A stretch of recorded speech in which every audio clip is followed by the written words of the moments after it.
L'édition 2022 du trophée Babacar Ndiaye, consacrant les personnalités africaines engagées dans le développement des infrastructures de transport sur le continent africain, a été décernée à la présidente tanzanienne Samia Suluhu Hassan le 31 mars 2022 à Abuja au Nigeria. Le comité de sélection du trophée Babacar Ndiaye des Africa Road Builders l'a désignée comme lauréate de l'édition 2022. Le comité a noté entre autres le lancement officiel de la construction du projet historique de la rocade extérieure de la ville de Dodoma en Tanzanie. Notons que Samia Suluhu Hassan est la seule femme chef d'État en exercice en Afrique à être distinguée pour son leadership personnel et ses énormes investissements à étendre les routes et le réseau de transport ferroviaire de son pays.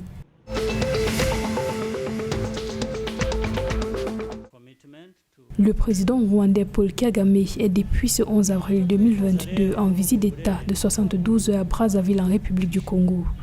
Au cours de sa visite, plusieurs activités sont prévues, parmi lesquelles la signature avec son homologue congolais Denis Sassou Nguesso des accords de coopération dans plusieurs domaines, notamment la coopération militaire et la visite des sites économiques à Oyo.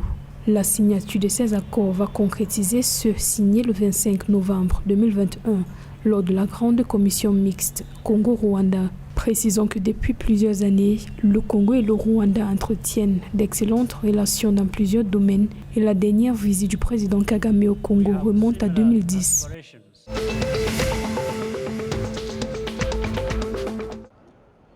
La Kenya Pipeline Company a lancé son câble à fibre optique qui reliera le port de Mombasa à Nairobi en passant par Kisumu et Eldoret dans l'ouest du Kenya.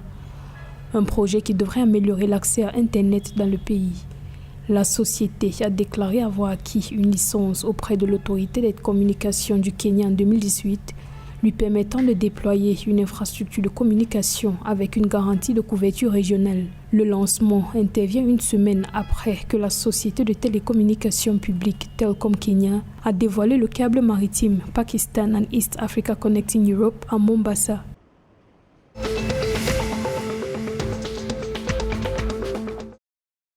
La Kenya Trade Network Agency a lancé la plateforme de commerce électronique en Afrique pour assurer l'échange de documents commerciaux. La plateforme qui vise à renforcer le commerce intra-africain est en phase pilote depuis environ 18 mois au Kenya, au Maroc, en Tunisie, au Cameroun et au Sénégal et sera désormais intégrée dans 22 pays membres de l'Alliance africaine pour le commerce électronique. Elle réduira le coût des affaires, facilitera le paiement électronique et les échanges d'informations entre les commerçants. La nouvelle plateforme servira de point d'entrée unique à toute personne impliquée dans le commerce et le transport.